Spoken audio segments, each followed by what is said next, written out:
Building এ যদি আপনি দেখেন দেয়ালে হেয়ার ক্রেক দেখতেছেন, ফ্লোর টান ইভেন, দরজা লাগছে না, এই সিমটমস গুলো যদি আপনি দেখেন ধরে নিতে হবে যে আপনার বিল্ডিং এ সেটেলমেন্ট অলরেডি শুরু হয়ে গিয়েছে। আর এই সেটেলমেন্টটা এত স্লোলি হয় যেটা আপনি বুঝতেই পারছেন না যে আপনার বিল্ডিং আস্তে আস্তে মাটির নিচে ঢুকে যাচ্ছে। ঢাকার অনেক বিল্ডিং দিন দিন মাটির নিচে ঢুকে যাচ্ছে।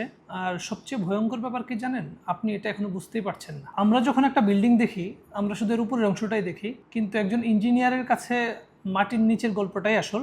ঢাকার ম্যাক্সিমাম অংশই তৈরি হচ্ছে এলুভিয়াল সোয়েল এবং মধুপুর ক্লে দিয়ে, যে মাটিটার বৈশিষ্ট্য হচ্ছে এটার উপর যখন চাপ পড়ে এটা আস্তে আস্তে নিচের দিকে বসে যায়। ধরুন আপনি একটা পানিতে ভেজানো স্পঞ্জের উপর চাপ দিলেন, কি হবে? পানিটা বের হয়ে যাবে, স্পঞ্জটা ছোট হয়ে যাবে।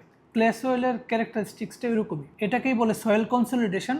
এই প্রসেসটাকে একদমই বন্ধ করা যায় না, একটু স্লো ডাউন করে দেওয়া যায়। এই সয়েল কনসলিডেশনটাকে আমরা সেটেলমেন্ট বলছি। বুয়েটের বিভিন্ন টেস্টে দেখা গিয়েছে বছরে অ্যাটলিস্ট 1 থেকে 2 সেন্টিমিটার পর্যন্ত এই সেটেলমেন্টটা হয়ে থাকে, যেটা কিনা 20 থেকে 30 বছরে হাফ মিটারের মতো, দ্যাট মিনস 500 মিলিমিটার পর্যন্ত সেটেলমেন্ট হচ্ছে।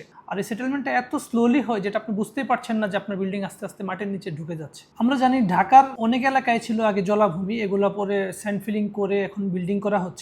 এই ফিলিং স্যান্ডের ক্যারেক্টারিস্টিক্সটা হলো এটা অনেক বেশি কম্প্রেসিবল। দ্যাট মিনস এই ফিলিং স্যান্ড যে এলাকাগুলোতে, ওইগুলাতে সেটেলমেন্টটা আরো বেশি হয় অন্যান্য এলাকার তুলনায়। ঢাকা ওয়াসার তথ্য অনুযায়ী অতিরিক্ত আন্ডারগ্রাউন্ড ওয়াটার এক্সট্রাকশনের কারণে পানির লেয়ার 50 থেকে 60 মিটার পর্যন্ত নেমে গিয়েছে রিসেন্ট ফিউ ইয়ার্সে, এবং যখন মাটির নিচের পানি আমরা এক্সট্রাকশন করে নিচ্ছি মাটিটা নিচের দিকে বসে যাচ্ছে, সেজন্য সেটেলমেন্টটাও কিন্তু আরো অনেক বেশি ফাস্টার হয়ে যাচ্ছে। সো আপনার বিল্ডিং এ যদি আপনি দেখেন দেয়ালে হেয়ার ক্রেক দেখতেছেন, ফ্লোর টান ইভেন, দরজা লাগছে না, এই সিমটমস গুলো যদি আপনি দেখেন ধরে নিতে হবে যে আপনার বিল্ডিং এ সেটেলমেন্ট অলরেডি শুরু হয়ে গিয়েছে। এদের মধ্যে সবচেয়ে ডেঞ্জারাস হলো ডিফারেন্সিয়াল সেটেলমেন্ট।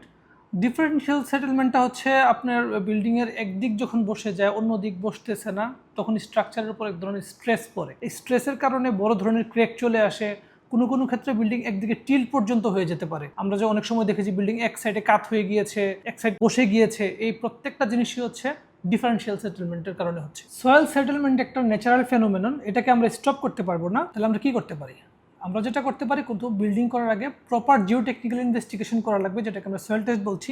সয়েল টেস্ট রিপোর্টটা একজন ভালো মানের জিওটেকনিক্যাল এক্সপার্ট দ্বারা রিভিউ করাতে হবে। ওই সয়েল টেস্ট রিপোর্ট অনুযায়ী একজন ডিজাইন ইঞ্জিনিয়ার ফাউন্ডেশন সাজেস্ট করে থাকেন। ঢাকাতে যেই জায়গাগুলোতে সেটেলমেন্ট বেশি, ওই জায়গাগুলোতে আমরা নর্মালি শ্যালো ফাউন্ডেশন সাজেস্ট করি না, আমরা ডিপ ফাউন্ডেশন সাজেস্ট করি। আর ডিপ ফাউন্ডেশন বলতে আমরা জায়গায় পাইল বুঝাচ্ছি। তো ঢাকার ম্যাক্সিমাম যে বিল্ডিংগুলো 8তলা 9তলা হয়, বিল্ডিংগুলোতে নর্মালি পাইল ফাউন্ডেশন করাটাই ওয়াইজ হয়। পাইল ডিজাইন যখন করবেন, ডিজাইনাররা অবশ্যই একটা জিনিস খেয়াল রাখবেন, যেন পাইলের লেন্থটা সাফিসিয়েন্ট হয়, হার্ড রক পর্যন্ত যেন পাইলটা পৌঁছায়। পাইলের লেন্থ যদি আমরা ওই যে সফট সয়েলেই শেষ করে দেই, তাহলে কিন্তু আমরা সেটেলমেন্টটাকে আটকাতে পারবো না।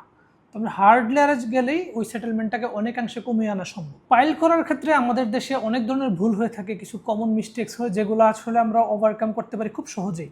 এই নিয়ে আমাদের ডিটেল একটি ভিডিও আছে, আপনারা চাইলে উপরে দেওয়া লিঙ্ক থেকে এই ভিডিওটা দেখে নিতে পারেন।